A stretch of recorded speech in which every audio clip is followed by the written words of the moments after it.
Bonjour à tous, dans cette vidéo, vous allez voir comment écrire une équation de transformation nucléaire.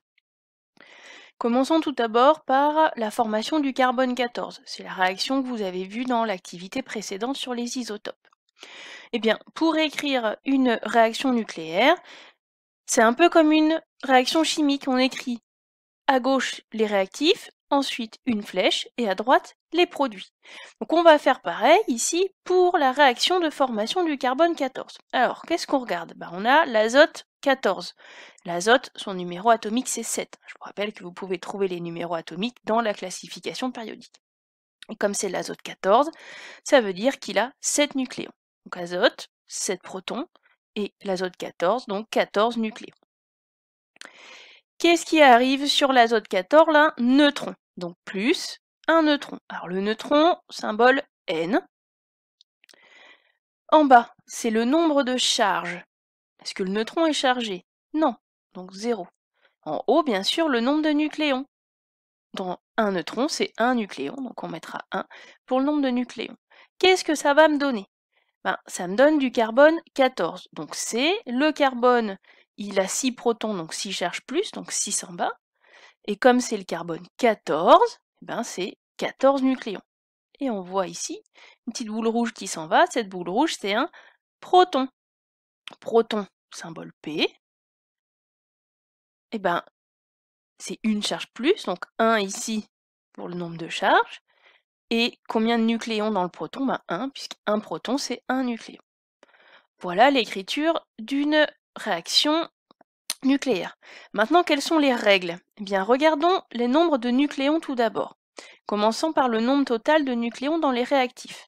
Il y en a 14 pour l'azote, plus 1 pour le neutron, ce qui me fait un total de 15. On va maintenant regarder ce qui se passe pour les produits. Donc on en a 14 pour le carbone, plus 1 pour le proton, ce qui fait 15. Qu'est-ce qu'on remarque? Qu'entre les produits et les réactifs, il y a conservation du nombre de nucléons. On peut regarder maintenant ce qui se passe en bas pour le nombre de charges. Du côté des réactifs, on en a combien? 7 pour l'azote et 0 pour le neutron, ce qui fait 7. Pour les produits, on en a 6 pour le carbone et 1 pour le proton, ce qui donne 7. Qu'est-ce qu'on observe? Il y a le même nombre de charges dans les réactifs que dans les produits. Donc on a également conservation du nombre de charges. Prenons un autre exemple. Par exemple, les réactions nucléaires dans le Soleil. Alors, dans le Soleil, il y a plusieurs noyaux d'hydrogène, H pour hydrogène, qui réagissent pour former un noyau d'hélium, He pour hélium, un noyau d'hélium 4, plus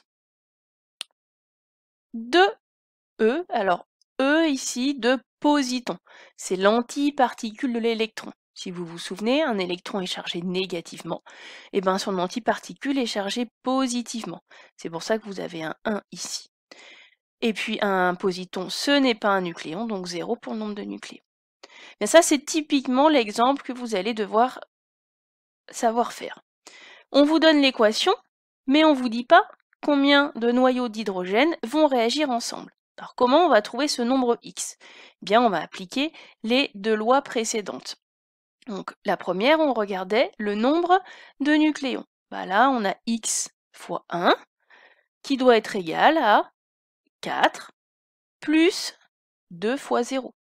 Même nombre de nucléons dans les réactifs que dans les produits. Donc 1 fois x plus 4 pour l'hélium plus 2 fois 0 pour le positon. Qu'est-ce que ça va me donner si je réécris l'équation simplifiée? 1 fois x, on va dire que ça fait x, et 4 plus 2 fois 0, ça fait bien 4. Donc je trouve x égale 4. On peut faire la même chose en regardant cette fois-ci le nombre de charges, les nombres qu'il y a en bas. Qu'est-ce qu'on va observer? Toujours x fois 1, qui doit être égal au nombre de charges des produits. Donc 2 pour l'hélium, plus 2 fois 1 pour le positon. Si je simplifie, qu'est-ce que ça me donne? Ça va me donner x fois 1, ça fait x, et 2 plus 2 fois 1, ça fait 4. Donc x égale 4. Je retrouve bien la même chose, c'est normal. Donc on peut réécrire l'équation. 4 noyaux d'hydrogène vont réagir entre eux, vont se coller entre eux pour former 4 noyaux d'hélium plus 2 positons. Voilà un exemple que vous devez pouvoir refaire tout seul. Voyons un troisième exemple. Cette fois-ci, c'est la réaction dans une centrale nucléaire. Alors, qu'est-ce qui se passe dans une centrale nucléaire? Il y a un noyau d'uranium qui va être percuté par un neutron. Pour donner quoi? Un noyau de barium, un noyau de krypton, plus des neutrons. Et on ne sait pas combien. Comment est-ce qu'on va faire pour trouver le nombre de neutrons? Comme tout à l'heure, on va appliquer la conservation du nombre de nucléons. Qu'est-ce qu'on a? Combien a-t-on de nucléons dans les réactifs? On en a 35 plus 1. Dans les produits, on en a 141 plus 92 plus x fois 1. Si on arrange un peu cette équation, on arrive à 235 plus 1, ça fait 236. 141 plus 92, ça fait 233. Et x fois 1 plus x. On va essayer d'exprimer x, donc on va passer 233 de l'autre côté. C'était un plus entre 233 et x, ça va devenir un moins. Donc j'ai 236 moins 233 qui donne x. Vous faites le calcul et vous trouvez que x vaut 3. Eh bien, on a trouvé le nombre de neutrons qui sont formés. On y va, on peut réécrire l'équation de radioactivité. On a l'uranium 235 qui réagit avec un neutron pour donner un noyau de barium, un noyau de krypton, plus, 3 neutrons. Donc, 2 règles à respecter pour équilibrer une équation de radioactivité. On conserve le nombre de nucléons et on conserve le nombre de charges.